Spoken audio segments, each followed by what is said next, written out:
Stephanie Riles, welcome to the show. How are you today? I am doing fantastic. I'm really glad to be here.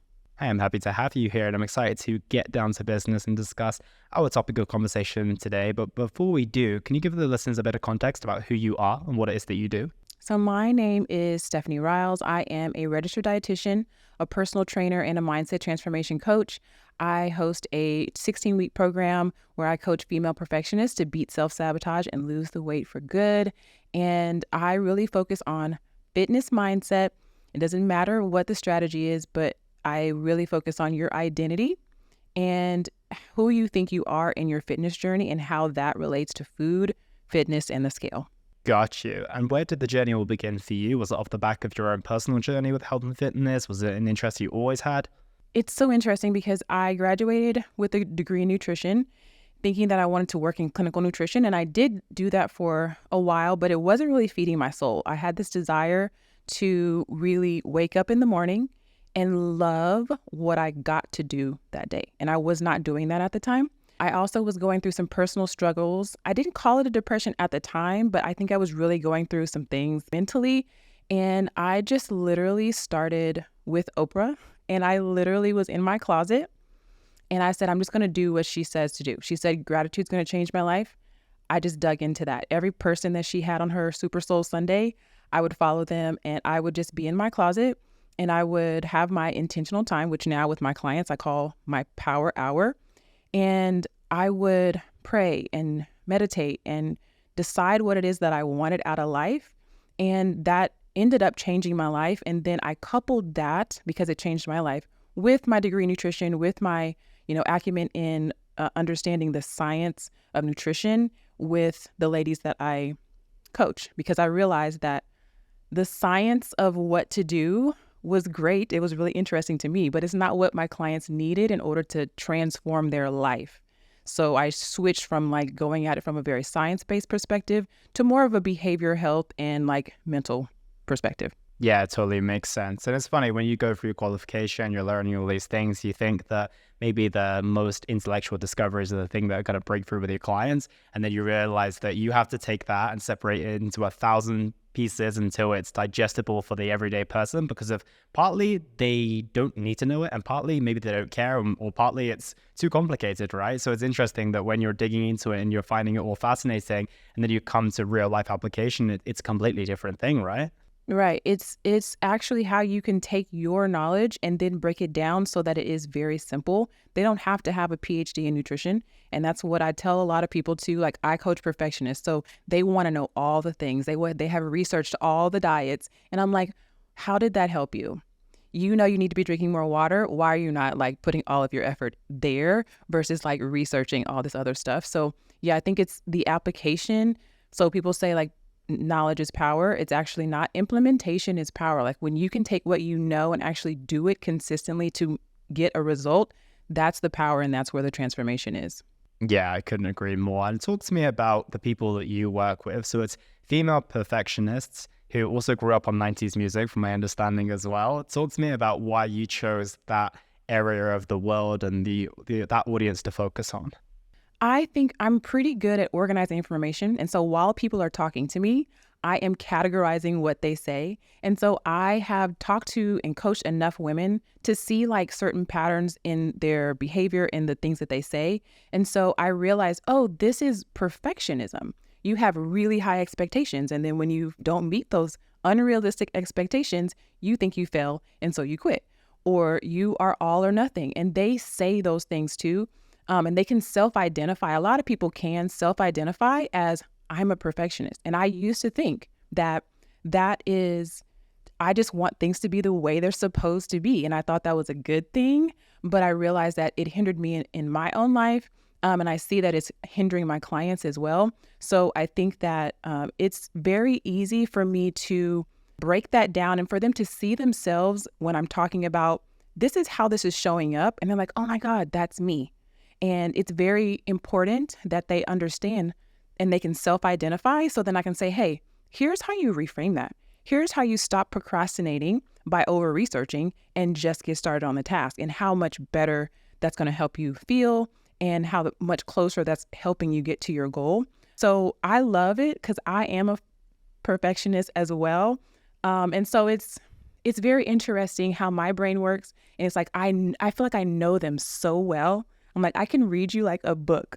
And they love that because they feel seen and understood. Absolutely. And I always say, and I've probably said about 1,000 times in this podcast, the best people to help those type of people, or the people that they can resonate with the most, are the people who have been those people as well, right? And I think that when you go to that area of your audience where they feel understood, they feel heard, and you almost know their problems before they can even express them, or you've got solutions to their challenges before they can even go through them, like that's the best place to be, because if they're like, wow, someone gets me, someone understands me, rather than you saying, okay, well, potentially putting a lot of information in front of them rather than applying the application, because someone who might not understand a perfectionist might be like, well, here's all the information because you want to understand every single part. But the reality is that might actually lead them to even more procrastination that they're already doing. Whereas, okay, we need to create the shortest path to action and implementation as possible. So that's where it's perfect that you focus on those people specifically, because you've gone through that journey. And I'm curious to understand, how do they get over that level of over intellectualizing things, really wanting to understand all the data and the research, and that move towards action? How do you get them to travel down that path? Is it simply presenting the information in front of them and saying, okay, this is what's going to take you there? Or is there more to break down than that? I have an entire mindset curriculum inside of my coaching program. So they have a private app that I have, and I literally walk them through every day. On the dashboard, it says, here's what you do today. You either do that or you reschedule it for another day.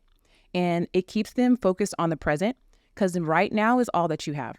A lot of perfectionists have a lot of tendency to want to think about the future, and that brings up a lot of anxiety. And so if I can help you to take action right now, today, if I can help you to stay present, and also I have very short mindset activities for them to do most days of the week. And of course, we're coaching on the coaching calls as well. And I'm helping them see their own thoughts. I'm helping them to see their own self-sabotage, and in the work of spending intentional time by yourself, what I call your power hour. It doesn't have to be an hour, but it is intentional time for them to think on purpose. And a lot of us resist thinking, making decisions in our health journey. When you do that intentionally, repetitively, then when life is happening, your brain can go back to those powerful thoughts because it's practiced it a lot. And so that is where we start to think and break down the barriers of who I thought I was. I coached a lady this week on the fact of she's like, I'm not an athlete. I'm not an athlete. I'm like, well, what do you think an athlete is? And she's like, well, I think of Kobe Bryant. And I'm like, okay, there are levels here. Like, what if being an athlete just means I'm self-disciplined, I trust myself, I'm consistent. And she's like, oh, okay, yeah, I could see myself doing that. I'm like, there we go. So now, instead of approaching your fitness journey as I'm not an athlete, I could never do, a side plank, you're seeing yourself differently. And it's like, okay, I don't have to label myself as a person that doesn't do X, Y, and Z. Maybe I can think of myself as someone who is a quote unquote athlete, because I don't know how you get to looking athletic without an athlete mindset and being able to keep it at some level, right? There's levels to this, but I think it's just really important that you think on purpose, you make decisions in your health journey, and you recognize your self-sabotage so that you can catch it in the moment. Yeah, no, I couldn't agree more, especially that identity piece as well, and not aligning the athlete with, like you said, there are levels to this game. Kobe Bryant is the extent of an athlete, right? But bring it right back down to the level of where Kobe Bryant started, for example. Okay, he decided to look after his health and wellness because he knew that would give him an edge in the sport that he was playing. And maybe it was just not even, that complicated. It wasn't that deep to begin with. It was literally just, okay, I love basketball and I'm going to play, and then it just started to evolve from there. So like you said, if you can get people down to the level of okay, to begin with, it's just being a little bit more intentional about your exercise, looking after your body, self-discipline, as you said. I think people can go a long way with that. Like you said, not kind of put themselves into that top 1% of athletes. They can start off in the top 100% or top 99% and then pretty much travel their way up. I like that a lot. And you mentioned self-sabotage, and that's a big part of the work you do as well. Self-sabotage, helping people lose weight and keep it off for good as well, which is a big part of what I'm about as well, making sure that it's not just this short-term thing. And then, you've got people yo-yoing for years. Talk to me about that self-sabotage piece. How do you get people to identify that? And what are some of the ways that maybe it comes up in our life that we don't actually recognize? Well, one of our coaching sessions is identifying your self-sabotage because even in calling it out, being able to identify it at the time is really important. Oh, I'm procrastinating right now. There's power in just separating who you are from the thing that's happening. I am not a procrastinator, right? I have a habit of procrastinating. That's what I got that from Mel Robbins. But I think that being able to recognize it, and there's some themes that come up with a lot of people, but I do think it can be very individualized. It can be just a thought of or a belief, I'm not consistent, or I'm not a self-disciplined person. I don't manage my time well. It can also be overweighing yourself or avoiding the scale completely. Or it could be this thought of, well, I ate a cheesecake on Wednesday and now I have to start over on Monday, right? And so it comes up in so many different ways. And the more that you can identify, oh, this is how I self-sabotage. And then the next time you see it, it's like, oh, there it is. I do this little visualization exercise with my clients so that they can see that they're the chooser. They are the picker of the thought. And so you get to choose. So what, this thought comes up in your mind that I'm going to eat this entire cheesecake. That's just a thought.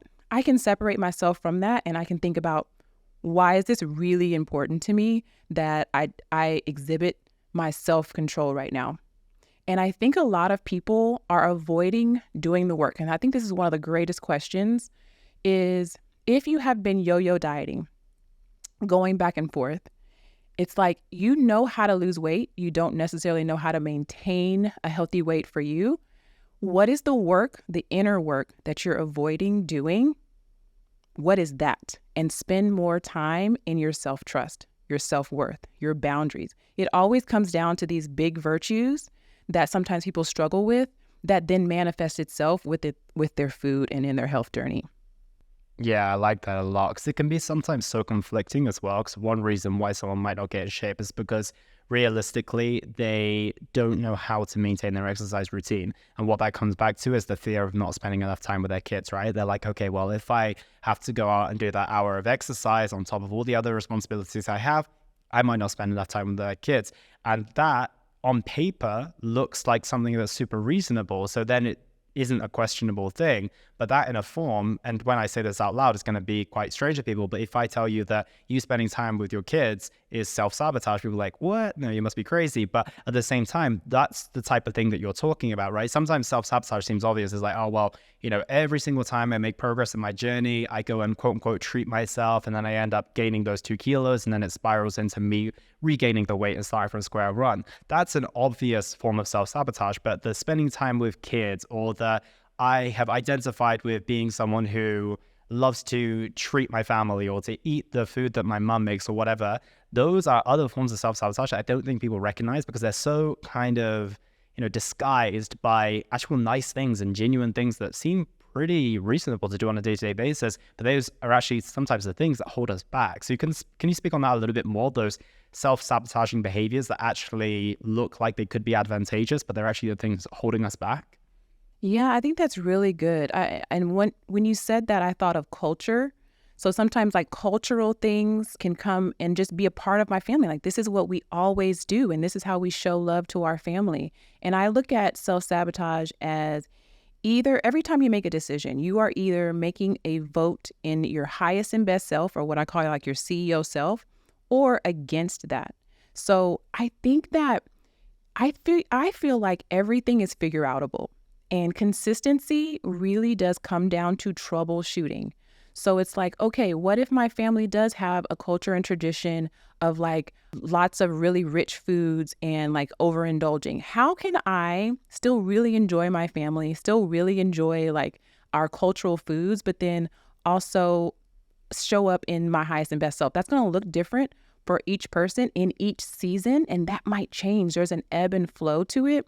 So I think that like literally troubleshooting, which is just thinking it through, like in making time each week. And this is like a really important, very simple thing that I have my clients do is like reset every single week and remember, oh yeah, why is this important to me?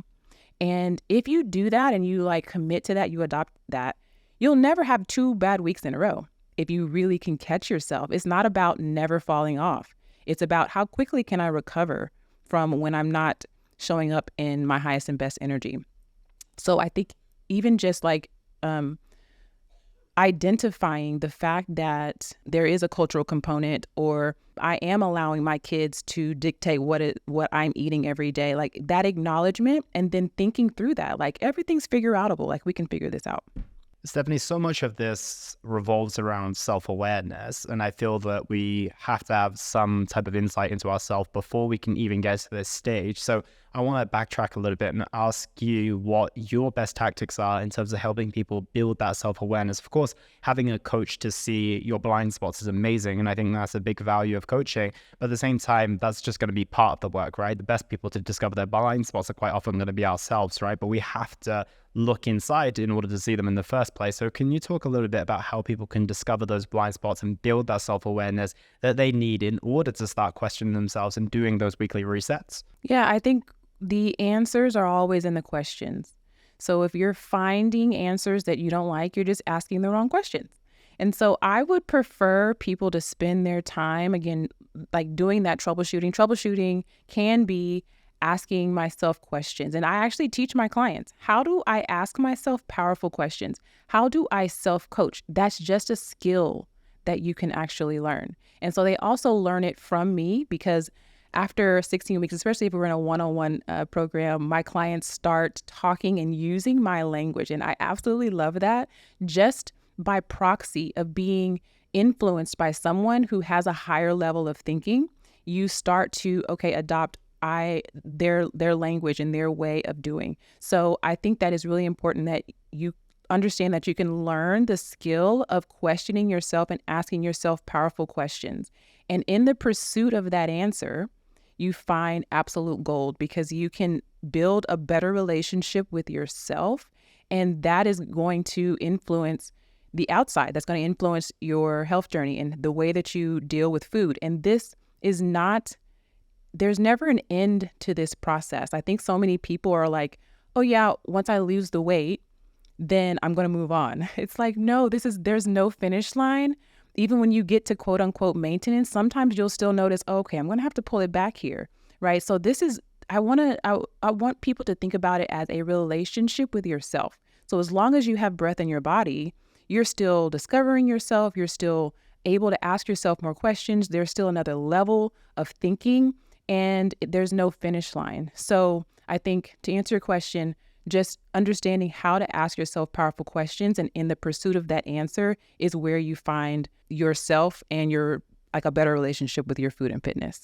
Yeah, absolutely. And I love that piece that you mentioned in terms of there is really no finish line, both when it comes to your personal development journey and your health and wellness journey as well. Because of realistically, I think I heard this some time ago on a podcast, not that was mine, but just a podcast in general, where they were like, when you start that journey of self-awareness, you've literally only got the choice of going deeper. Because if you stay where you are, now you have all of this awareness of why you're maybe not doing all these things, but now you feel terrible because you can see right in front of you what you need to do, but you can't take yourself to that point of action. So you can't really go back to naivety. Once your eyes are open, your eyes are open. So now you have to live in, and this is what a lot of people do when they go down the route of continue over like personal development course after personal development course or book after book, trying to find this new answer where they're just resisting doing the work, which probably in your words is another form of self-sabotage, right?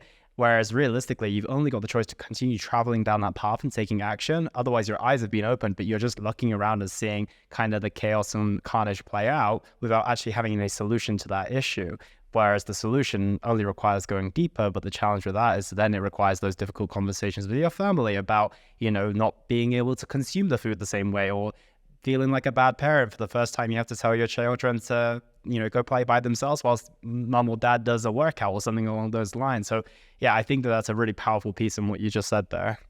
Yeah, I definitely think that understanding like your own self, like if you don't get anything out of this interview, it is your relationship with your food and your fitness comes from within. Consistency is just about making decisions. It's about troubleshooting. And it's really about knowing yourself and how can you manage your mind, your thoughts, your emotions, and how all of that kind of plays in with your food and fitness. Yeah, 100%. And I saw you write in a post as well that the real work is done on the inside when it comes to your health and fitness journey. And I couldn't agree more with that. When I first started my journey as a coach and a personal trainer, I was like, okay, perfect. I'm going to put together the best training plan and the best nutrition, thinking it was going to get people the best possible results. And then I ended up finding that with almost every single person I worked with, I was in 99% of people, I ran into a wall because of there was something in their mind or in their behaviors that was stopping them, nothing to do with their training plan. And this is when people tell me I'm a foodie or I love food too much or I don't like exercise. I don't buy it. It's like everyone likes food. And most people, some people do enjoy exercise more than others, but to a degree, you can find a form of exercise you like. So realistically, let's, like you said, dig beneath the surface and ask yourself, why is this happening? It's not that you just do not like exercise and you just love food so much. That puts just about 99% of people in, in the same group. So realistically, like you said, I think it's a lot of inside work as well. And as you mentioned, asking those powerful questions is a good one. Do you have any things aside? There's two things you've mentioned now. So asking those powerful questions and also having the power hour as well. Are there any other things you encourage your clients to do from an internal perspective to help them on an external perspective? So one of my clients' probably most favorite thing, and this is so simple, and the whole thing is like all of it's really simple, right? But they like listening to something inspirational. So I will have them listen to something inspirational and just reflect on it and just say, okay, how could you apply this to your life? And it's something that I still do. Like when I drop my kids off from school, I will listen to something inspirational and it literally sparks so many ideas. I get business ideas. I get other ideas for my clients and for myself. And it just takes a little seed, a little intention. And then if you are intentional about, okay, what is my goal? How can I operate in my highest and best self today? That can be the catalyst to you thinking more intentionally. And then, we go through the things like gratitude and like I teach them how to make powerful statements about themselves. And I teach it as if it was a bridge, right? So there is the typical affirmations where it's a really strong statement. And sometimes people just can't get their energy behind that. Like they can't just say like, I am this because they don't believe that. And the whole point of saying really strong statements is really so you can feel and practice having the energy of having the thing. So I speak about it as, okay, where am I? Maybe I'm at a 2 in my belief that I can trust myself in my health journey, but how could I get to a 2? What would be a 2? And we can just outline like what would be the next step, right? So if I'm at a 2, how can I get to a 3? If I'm at a 3, how can I get to a 4? And we are literally outlining, okay, what would that look like? And silence is golden. And I always tell my clients, like, do not be afraid of silence. There is a point where your brain can you can get your surface level answers. And there's like the silence where your brain is kind of like, and then you kind of like look over in the left-hand corner of your brain and you're like, huh? That is so important for you to think beyond surface level about yourself and about your health journey. That in and of itself. So I do think that like understanding how you can inch your way to increasing your identity in your fitness journey, being able to not only say, like sometimes when people say affirmations, they will say things that they already believe that are true. It's kind of like, okay, that's cool, but how are you going to stretch yourself, right? What's an uncomfortable statement that you like to believe? I get to decide what I want to believe about myself in my fitness journey. What is that? And if that's super uncomfortable on that bridge, where am I at? And how can I get like one step closer? Can I get my energy around that? Can I practice thinking that thought? Can I practice showing up like that next time I have the opportunity to show up as a 4 instead of a 3, right? And then you build evidence. And then we look and reflect and say, oh, I actually did do that, right? So now I can let go of this story that I'm not this. I've actually transcended that. And now I'm not a 3, I'm a 4 now. So then how can I get from a 4 to a 5, right? And so it's just understanding where your blocks are, what stories you've been telling yourself. Now let's poke some holes in those stories. And then how does that help you to show up in your fitness journey. So if I'm thinking I'm not that great with my time, right? If I'm not great with my time, it doesn't matter if I have the best meal plan or if I have the best workout regimen. If I don't feel like I'm really good with my time or I can manage my time, I'm going to squander my time.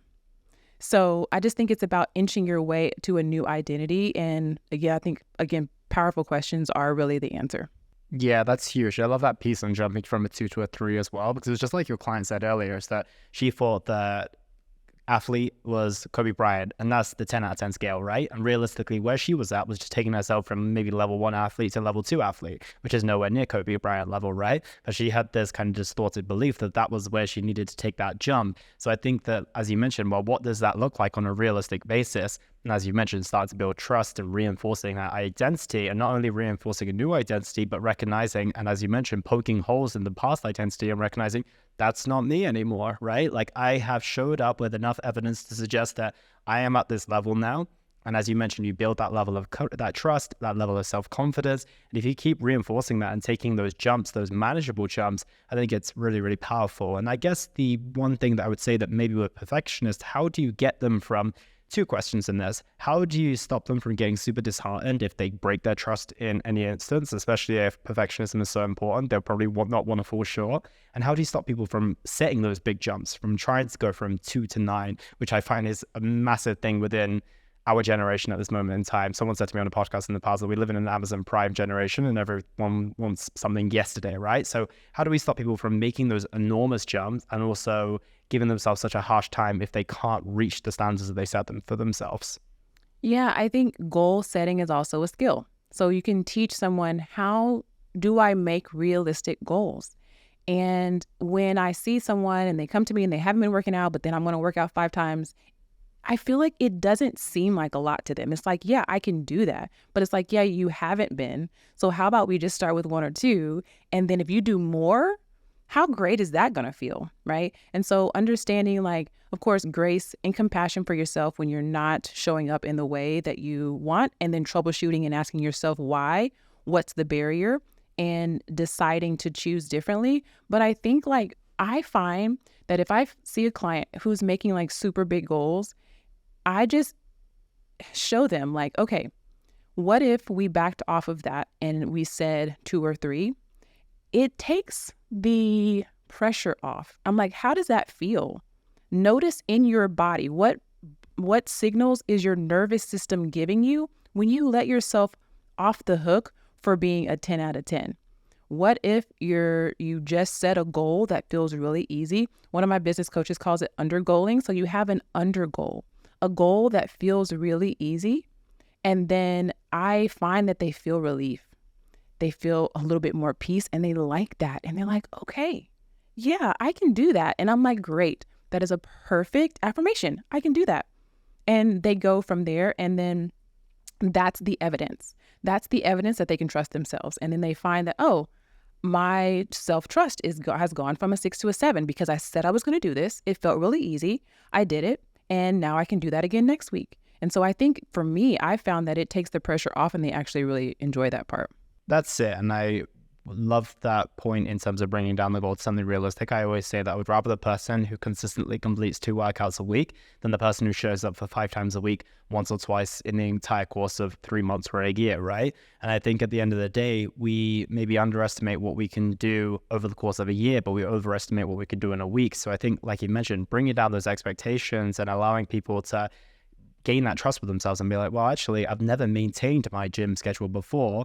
And it's probably because you've been trying to commit to 4 to 5 times sessions per week. But when you do go down to that 2 or 3, that's realistic. It's like, well, amazing. Like, that's maybe the missing piece. And I also find that a lot of people, and this is maybe the power of having a coach and also having the skill of goal setting as well, is so many of us, we set our goals with the absolute best and motivated version of ourselves in mind.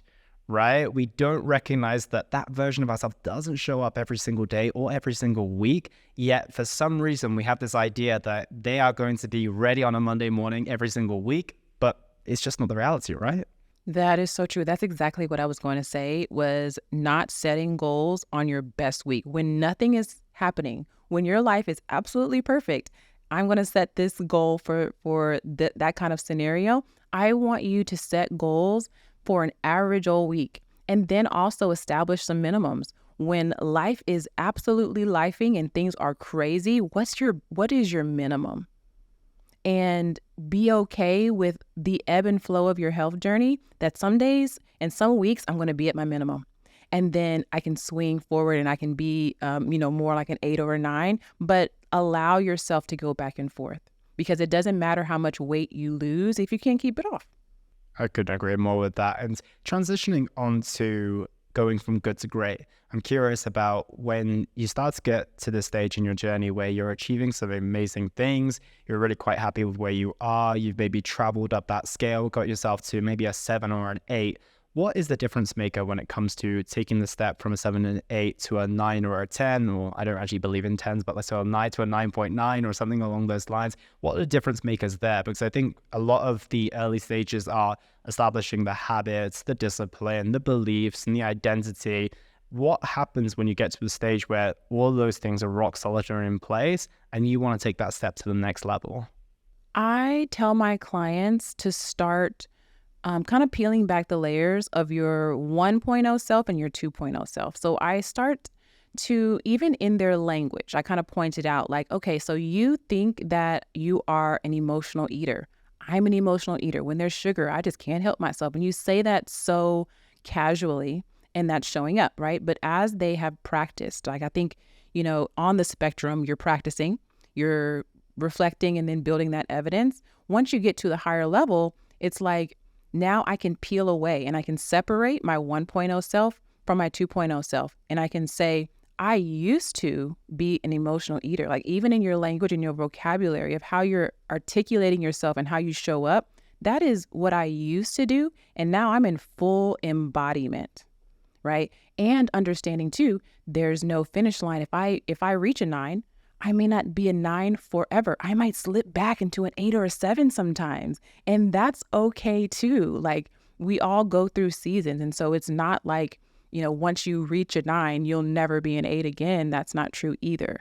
And so allowing yourself to understand that you're growing, you can let go of stories that you've told yourself, speak about yourself in the way that in your highest and best embodiment that you actually can get your energy behind. But I think that being able to see yourself in that way, to build evidence for the fact that you are that person, and then understanding, give yourself grace, because you'll slide back a little bit too, and that's okay. Yeah, I like that. And what I want to bring to you as well is that maybe your 9 out of 10 now looks different. You might still be a 9 out of 10, but your circumstances have changed. I find this with moms a lot, so maybe you can resonate with this too. I have a lot of them comparing their efforts on their health and fitness journey to what they were doing prior to having children, and then trying to compare to what they're doing when they're having a 12-month-old and a 3-year-old to look after. And I'm like, okay, you might not be able to hit the heights of what you used to, but that doesn't mean you've scaled back to a 6 or 7 out of 10. You're just playing on a new level now. So based on the new level that you're playing, this is an 8 out of 10. If you can manage to get your 2 sessions a week versus 3 that you did in the past, right now for this season in your journey and in your life, that might well be your 8 out of 10. So I think another big thing is just assessing where those standards are based on the changes in your lifestyle as well. Yeah, and so many ladies have come and the scale was like the biggest, most important thing ever. And then they've worked on their mindset. They've gotten stronger, they've gotten leaner. And then it's so crazy because I swear at some point in our coaching, they all of a sudden are like, yeah, I don't really care about the scale as long as I feel good. And I'm like, who is this? Who are you? Like, when did this happen? It's like a switch gets flipped all of a sudden. And I'm like, I want you to go back and listen to our recording of your first call, because then all of a sudden it's like you are talking like a completely different person. And now the goal is different. Now the goal isn't, I just need to lose 20 pounds. Now, maybe like you said, your 8 or 9 is, how do I fit in these jeans? How do I feel in my body? How am I showing up? Am I able to run around with my kids? That might be the new goal. It's not just about the scale. So I think that's so funny when that happens, when they don't anticipate that. coming in, and then all of a sudden it's not that important anymore. 100%. And I think a big thing is them recognizing what their goals truly are, because of society, expectations, bullying potentially in the past might have set those goals for them. I have so many people who come to me and you ask about their goals and they're like, okay, I need to be 50 kilos or 60 kilos. And they just seem to be attached to this number. And it's fairly arbitrary. You can't really get to the depths of why that is. And then you realize that someone told them that when they were maybe 55 kilos that they were super overweight, and they've just attached themselves to that 50 kilo number. And again, not recognizing that maybe they were 18 years old when that happened, and then they go through the changes of life, they develop some curves and some muscle, and then all of a sudden they get to that stage and they're like, well, actually, that wasn't even my goal. That was just the goal that society and pressure and bullying put on me. I'm actually super happy here. And especially when it comes to abs as well, right? Like I find this with men and females, like, I just want to see those lines in my stomach and everything along those lines. But realistically, they're not even after that. They're just after a flat waistline, feeling comfortable in a bikini, feeling comfortable in their clothes. And like you said, fitting into those jeans and feeling themselves, not literally having lines in their abs. Most people don't actually want that, but that was what society placed on them, or just this previous belief that they had in themselves. So it's beautiful to see people step away from that and into what they truly want. Right. And comparison is a big thing too with perfectionists. It's like, even if you are comparing to a previous version of yourself, it still puts you in lack and scarcity. So anytime you compare yourself to someone on IG or to anyone else, or even previous versions of yourself, you are in lack, you are in scarcity. And the only reason typically we compare ourselves to someone is because we're feeling inferior anyway. And so, I mean, I feel like even if you look at someone and you think you're better than, that still is energy of lack and scarcity. So comparison is the thief of our joy and of our present moment. And so gratitude always brings us back to the present moment. It makes what we have enough, and so that we're not always looking for more and more. And I think as far as like letting go of stories, I mean, I definitely, even with myself, I was an athlete in college and I turned 40 this past year. And it's so funny. I was talking to a coach and I hadn't yet turned 40. I was 39. So she was talking about, yeah, women 40 plus. And I was like, oh, you're not talking to me because I'm not 40 yet. But I was 39 and I'm like, oh crap, like you're talking about me, menopause and all the things. Like it was such a big like moment, and it sounds kind of crazy, but I really just, it is shifted like how I think about myself from being an athlete. Like I still think of myself as an athlete. I don't play on anybody's team, but if you try to tell me that I'm not an athlete, we will fight. Like that's just, it's been such a part of my identity, and I think it served me, so I'm going to keep that. But I do feel like who I used to be, like now I have to figure out, you know, what does that look like for me now with, you know, 2 children, and I am feeling my knees getting a little, you know, achy when I'm running on the treadmill, and I'm like, oh no, you know, I think it's just like this journey that we're on, and not resisting, not fighting what is, and being really like getting more comfortable with what is, having compassion for where you are, having compassion for previous versions of yourself as well, and then just getting to a place of acceptance and love and evolution and being okay with that.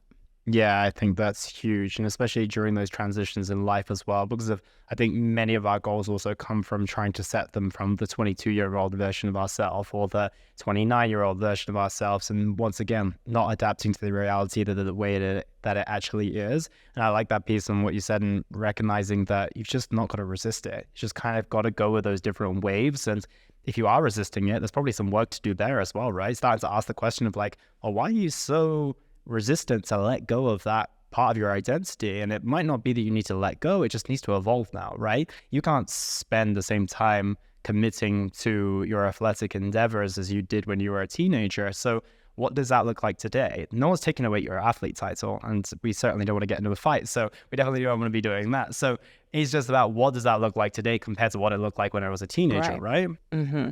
Exactly. I think it's very important that you just allow yourself to be human. You can change, and the goal can change, and you won't always be the same. And how is that a good thing? How are you a better version of yourself now than you used to be? And if you don't know the answer to that, spending time figuring that out and why that's true is a much better use of your brain energy than wanting something that has already passed.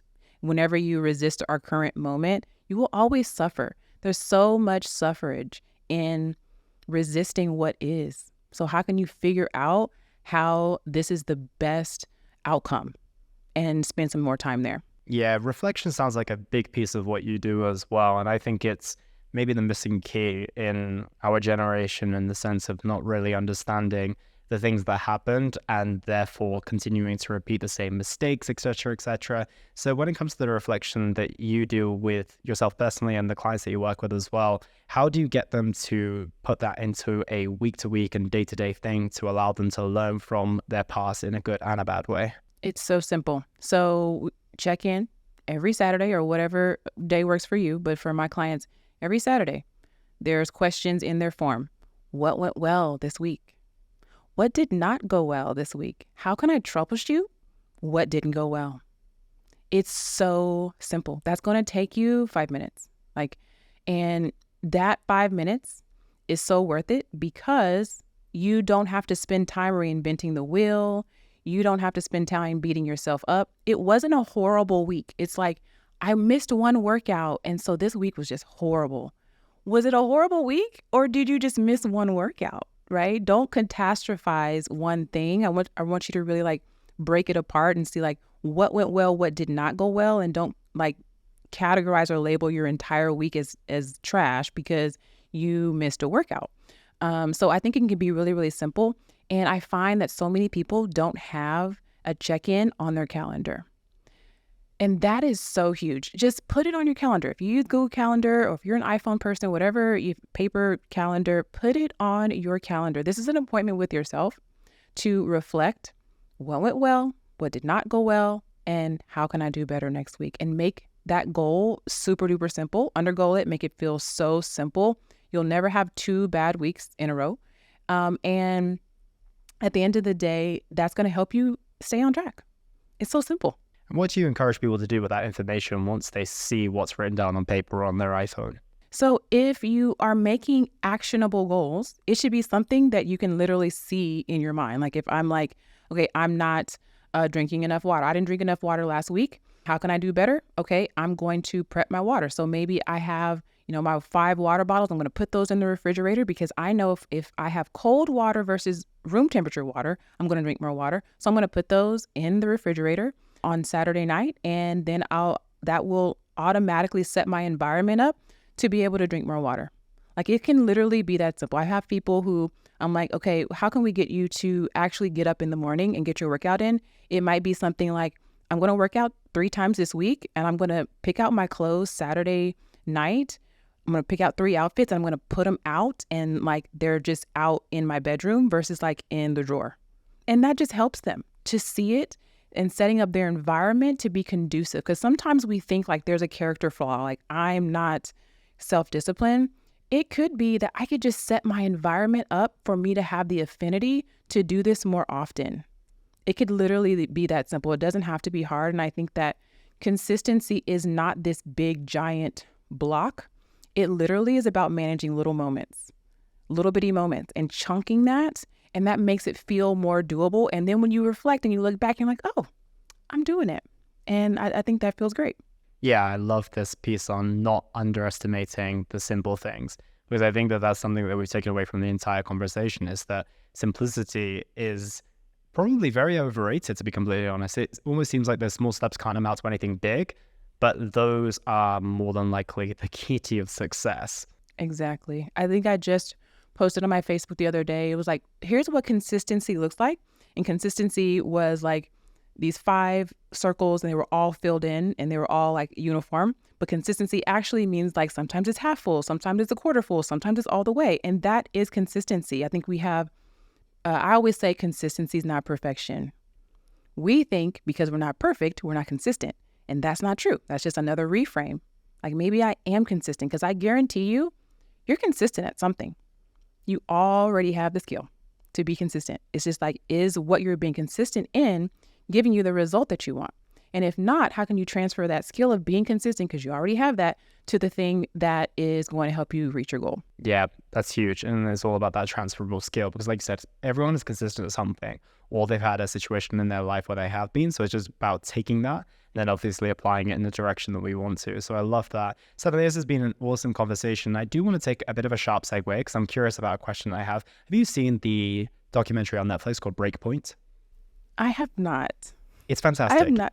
It's about up and coming tennis players, right? You know how the tennis world has been dominated by Federer, it's been dominated by Djokovic and Nadal, and basically it's got a bunch of up and coming tennis players, and Netflix, you know what they do, they present it in this awesome way. So it's a great documentary. And there is an athlete in this documentary called Francis Tiafoe. You might have heard of him. He's an American tennis player, and he's one of the highest ranking American tennis players, and he's also a black guy. And he always speaks about the importance of representing black people in a predominantly white people sport. And I've noticed in a lot of your posts, you always hashtag, or almost always hashtag, black dietitian or black woman workout. And I'm curious because of the industry isn't necessarily dominated completely by white quote unquote people, but how important is it for you to represent black people in the industry that you're in, specifically dietitians as well, but also coaches too? I'm really curious to get your take on that. Yeah, I think it's actually super important because the last time I checked, Black women make up 2% of our profession.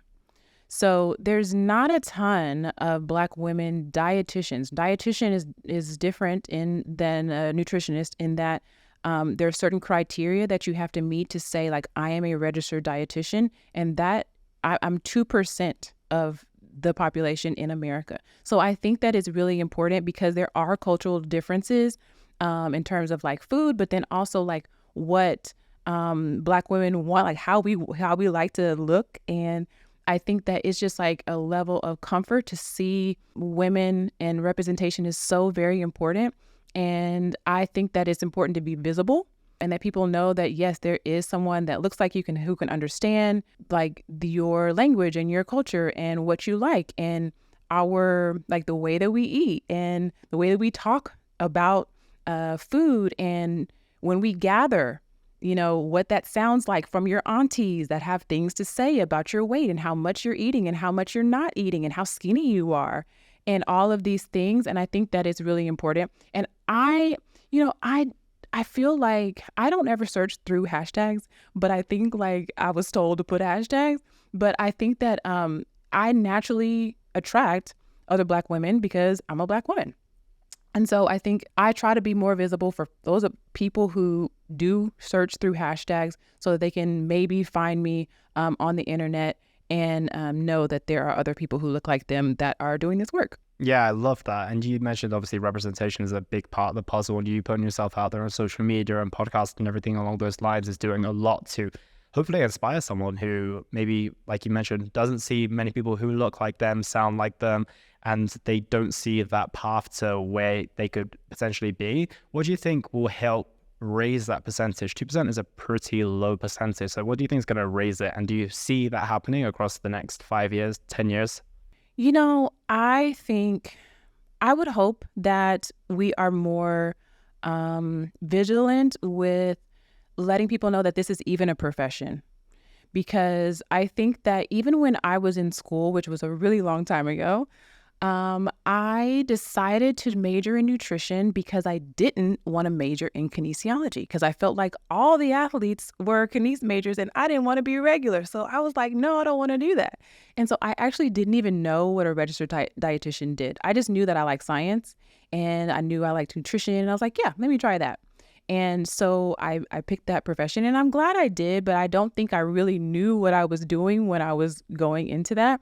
And because I feel like you don't see many Black women or even Black men. I don't even know what the statistic is for Black men. I'm not sure if I've personally ever met a Black male dietitian. I'm not sure if I have. So I think that I'm doing my work. I'm trying to be more visible and let people know that there are more of us out here. But I do think that, you know, reaching out to like different schools, reaching out to women of color to pursue careers in nutrition and fitness, and then just being your authentic self and letting your light shine and saying what's on your heart, and not trying to conform and let people come to you. Like my clients, I love my clients because my clients, they resonate with me because I'm a super just genuine, authentic person. And so I naturally bring in people who are like right on the same vibe as me. And I think that's just really important. I love that, Stephanie. And I think you're doing a great job of putting yourself out there and placing, people on the map who are able to then look up to you, aspire to you, and then essentially see, like you said, this is a path, and everything that I could possibly want or choose for myself is a path. And it's just like about overcoming those previous ways of thinking and those previous ways of living as well, and everything that has been up until this point, and just like you said, putting yourself out there, showing us a path, and then being authentic and living your best self. And I love that you're doing a lot of that, and I trust that this podcast is going to allow us to put you on the map even more. So with that being said, I've got a couple of final questions for you, and the first is, what impact do you want to have on the world with the work that you do? I want to show people that, number one, your journey is your journey and it's up to you. It's your responsibility to manage your mind, manage your emotions, and to understand what motivates you. And so motivation is not butterflies, right? It's not like the adrenaline. It's just the energy it takes to overcome the resistance. And if I can get more women to own their own power and show up the way they want to, and own whatever body it is that you want to live in, and just do that to the highest potential, then I feel like I've done my work. But it starts with you and your own responsibility. Amazing. And where is the best place for people to find you if they want to keep up the work that you're doing? I hang out a lot on Facebook. So I have a Facebook group, Weight Loss for Perfectionists, From Fit Culture for Her. I also have a podcast, The Fit Figure Formula, as well. I am on IG at Stephanie_Riles_coach. And I'm trying to do better more with Reels. My 16-year-old is helping me with that. She just hired her as my new Reels manager. So I'm going to be on IG more often as well too. But normally I'm a Facebook girl. Amazing. We'll make sure all of those are in the show notes below. But Stephanie, thank you so much for your time today. It's been a fascinating and really enjoyable conversation. Thank you so much for having me. This has been great. Pleasure is mine.